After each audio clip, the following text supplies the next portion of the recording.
മണിമാല എന്റെ കയ്യിൽ കിട്ടിക്കഴിഞ്ഞാൽ വീണ്ടും ഒരു ചെറിയ പാതകം, ഒരു ദുരന്തം അല്ലെങ്കിൽ ഒരു അപകടം ഇവിടെ സംഭവിക്കും.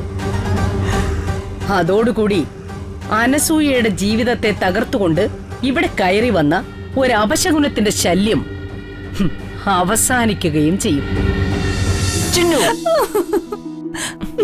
എന്റെ പൊന്നു ചിന്നു, ഞാൻ നിന്നെ പോലെ ഒരു തികഞ്ഞ നടനൊന്നല്ല.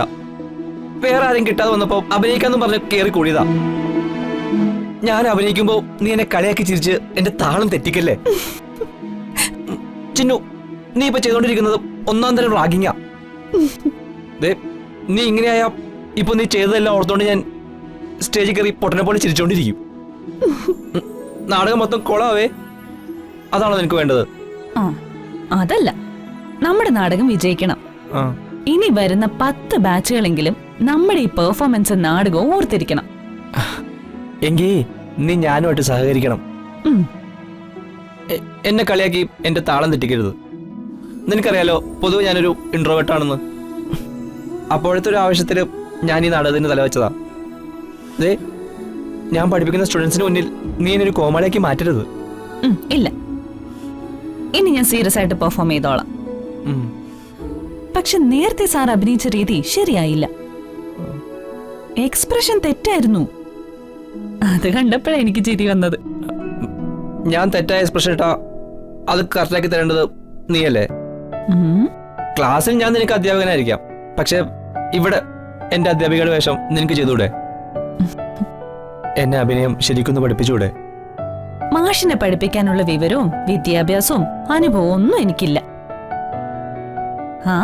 എന്നാലും എന്നെ കൊണ്ടാവും വിധം നമുക്ക് സഹകരിച്ച് പ്രാക്ടീസ് ചെയ്യാം. നാളെ സ്റ്റേജിൽ കയറി പെർഫോമും ചെയ്യാം. നമ്മൾ ഒത്തുപിടിക്കും സാറേ, നമ്മൾ നേടുകയും ചെയ്യും. നമുക്കൊന്നുകൂടി ട്രൈ ചെയ്യാം.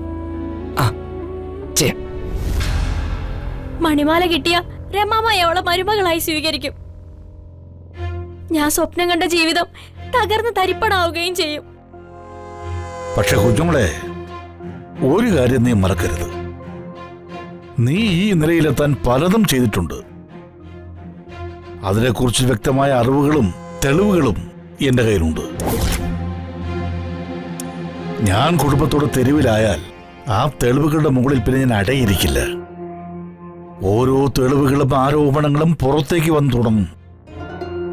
ഞാൻ വീഴുമെങ്കിൽ നീയും എന്നോടൊപ്പം വീഴുമെന്ന് ഞാൻ ഉറപ്പിക്കും. അത് മറക്കരുത്. ഭീഷണിയുടെ സ്വരം എനിക്കിഷ്ടമല്ല. ഇപ്പൊ ഭദ്രേട്ടൻ എന്നെ ഇങ്ങനെ ഭീഷണിപ്പെടുത്തിയോണ്ട് ഞാൻ ഇതിൽ അധികമായി തിരിച്ചൊന്നും പറയുകയോ പ്രതികരിക്കുകയോ ചെയ്യുന്നില്ല. എന്നെ ഏറ്റവും നന്നായിട്ട് അറിയുന്ന ആളാ ഭദ്രേട്ടൻ.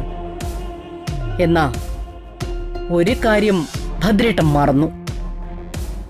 എന്റെ കൂടെ വിശ്വാസത്തോടെ നിന്നവരെ ഞാൻ ഒരിക്കലും കൈവിട്ടിട്ടില്ല. എന്നെ ചതിച്ചവരോട് അവരെനിക്കു വേണ്ടി എത്ര ഉപകാരം ചെയ്താലും ഞാൻ ക്ഷമിച്ച് അവരെ എന്റെ ആളായി ഇന്നുവരെ സ്വീകരിച്ചിട്ടുമില്ല. എന്നിട്ടും ഞാൻ അവളെ എന്റെ മരുമകളായി സ്വീകരിക്കുമെന്ന് ഭദ്രേട്ടൻ എങ്ങനെ ഉറപ്പിച്ചു?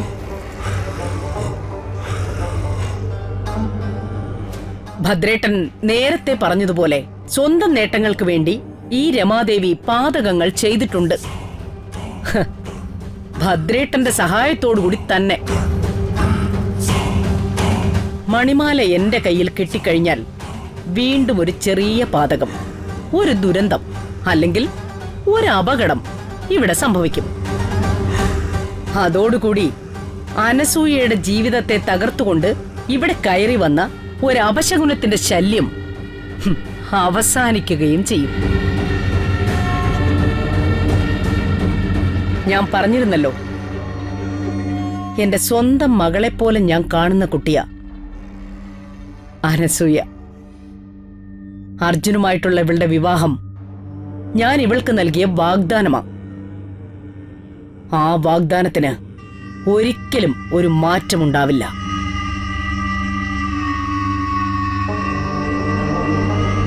ഇവിടെ നടക്കാനോ നടക്കാതിരിക്കാനോ സാധ്യതയുള്ള ഫംഗ്ഷൻ കഴിയുമ്പോ അർജുൻ അവകാശപ്പെട്ട സ്വത്തുക്കളിൽ അനസൂയയ്ക്കും കൂടി അവകാശമുള്ള നിലയ്ക്ക് ഞാൻ എഴുതി വയ്ക്കും. പോരെ? ഇപ്പം നിങ്ങൾക്ക് സമാധാനമായില്ലേ? എന്റെ പേരിലുള്ള സംശയം തീർന്നില്ലേ? വളരെ കൂടുതൽ ഉത്തരവാദിത്തങ്ങളും ജോലി തിരക്കുകളുമുള്ള സമയമാണിത്. കുട്ടിക്കളിയും പരാതിയും പരിഭവങ്ങളുമൊക്കെ അവസാനിപ്പിച്ച് റൂമിലേക്ക് പൊയ്ക്കോ. ഇനി ഈ വിഷയത്തിൽ സംശയം പ്രകടിപ്പിച്ചുകൊണ്ട് എന്റെ മുന്നിലേക്ക് വരരുത്. എപ്പോഴും ഇതുപോലെ ക്ഷമ കാണിക്കാൻ എനിക്ക് പറ്റിയെന്ന് വരില്ല. അത് മറക്കരുത്. രണ്ടുപേരും വാ, നമുക്ക് റൂമിലേക്ക് പോവാം. ഒരാവശ്യമില്ലാതെ എന്നെയും ടെൻഷനാക്കി ഇവിടെ ഇത്രയും പ്രശ്നം ഉണ്ടാക്കേണ്ട വല്ല കാര്യം ഉണ്ടായിരുന്നോ? കുഞ്ഞുങ്ങളെ നമ്മൾ ചതുക്കില്ല, നമുക്കറിയില്ലേ? എന്റെ കുഞ്ഞോട് പാവാ. ആ വാ, നോക്കിക്കാ വാടി. ആ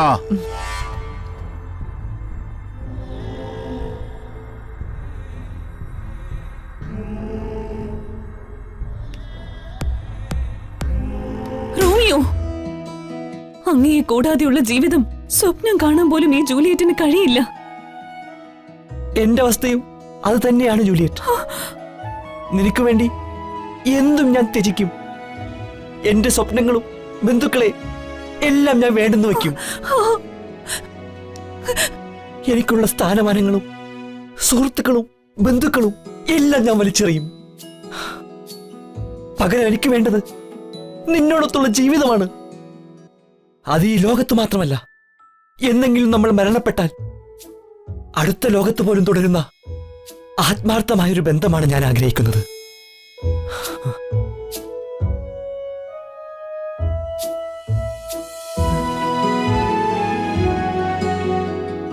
എന്റെ മോഹവും അത് തന്നെയാണ് റോമിയോ. ഇനി നമ്മൾ ഒന്നാണ്, എന്നും ഒന്നാണ്. മരണത്തിന് പോലും വേർപെടുത്താനാവാത്ത വിധം ഒരു ബന്ധമായിരിക്കും നമ്മുടേത്. ദൈവം സാക്ഷിയായ ദൈവികമായ പ്രണയബന്ധം. I love you Romeo.